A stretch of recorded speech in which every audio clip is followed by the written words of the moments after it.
नमस्कार, मैं डॉक्टर निशांत फिर से रूबरू हो रहा हूं आप सभी लोगों से सोशल मीडिया के माध्यम से। आज विश्व एड्स दिवस है। आज का हमारा टॉपिक इसी पर केंद्रित है। 1 दिसंबर को प्रतिवर्ष हम वर्ल्ड एड्स डे मनाते हैं।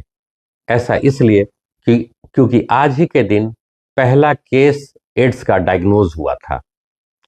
अगर हम डेटा की बात करें तो 2024 में लगभग 6,30,000 डेथ एड्स से हुई, और अगर आप इसको कंपेयर करेंगे 2004 से तो आपको जानकर आश्चर्य होगा कि एक साल 2004 में लगभग 21 लाख डेथ एड्स से हुई थी। तो आप कंपेयर करें 2004 और 2025 को, तो एड्स अवेयरनेस प्रोग्राम से कितना फर्क पड़ा।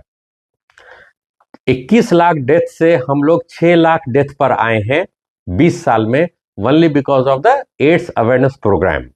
इसलिए जागरूकता बहुत ज्यादा जरूरी है।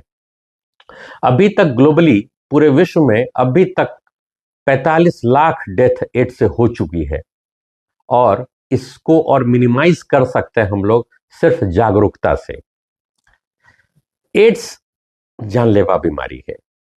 यह होता है ह्यूमन इम्यूनोडेफिशिएंसी वायरस से, जिसे शॉर्ट फॉर्म में हम HIV वायरस बोलते हैं। पहला केस इंडिया में 1986 में एड्स का आया, जो कि डायग्नोज हुआ। वो फीमेल सेक्स वर्कर थी, जो कि चेन्नई में पहला इंडिया में एड्स का केस डायग्नोज हुआ। और 1985 में पहला सेलिब्रिटी जिसने खुद को घोषित किया कि हाँ मैं एड्स से पीड़ित हूं, वो famous Hollywood actor rock Hudson था। सन 1985 में famous USA American Hollywood actor rock Hudson ने घोषित किया कि मैं एड्स से पीड़ित हूं, और उसे ये बीमारी चिंपांजी से आई। ऐसा इसलिए क्योंकि HIV जो ह्यूमन इम्यूनोडेफिशिएंसी वायरस है, वो बहुत सिमिलर होता है सिमियन इम्यूनोडेफिशिएंसी वायरस से, जो कि गोरिल्ला और चिंपांजीज में पाया जाता है। तो एक थ्योरी ये भी कहती है कि पुराने जमाने में 1960, 70, 80 के दशक में जो बुश मीट प्रैक्टिस करते थे, यानी कि जो जंगली जानवर को मार के खाते थे, उन्हीं से आया।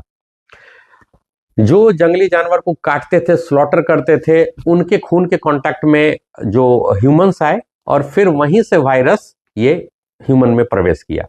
और ये एक वायरस से दूसरे, जो एक इंडिविजुअल से दूसरे इंडिविजुअल में मेन ट्रांसमिट होने का मेन कारण, जो कॉमन कारण है, वो अनप्रोटेक्टेड सेक्स है। दूसरा ब्लड ट्रांसफ्यूजन है। तीसरा, अगर ब्लड या ब्लड के जो भी कंपोनेंट्स है उनके कांटेक्ट में आने से है, जो भी इन्फेक्टेड है ब्लड और ब्लड के कंपोनेंट उनके कांटेक्ट में आने से। चौथा, ये मां से न्यूबॉर्न में भी आता है ड्यूरिंग डिलीवरी या एंटीनेटली। और पांचवा, बहुत कम अंश ब्रेस्ट फीडिंग से भी आता है। तो ये generally 5 common route of transmission है, जो कि इन्फेक्टेड इंडिविजुअल से दूसरे इंडिविजुअल में आता है। पूरे विश्व में सबसे ज्यादा एड्स के केस अफ्रीका, इंडिया और नाइजीरिया में है।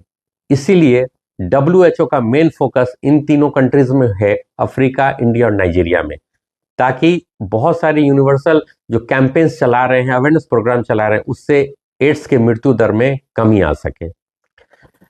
आज के लिए इतना ही। अगले वीडियो में हम इसके बारे में और विस्तार से चर्चा करेंगे। धन्यवाद।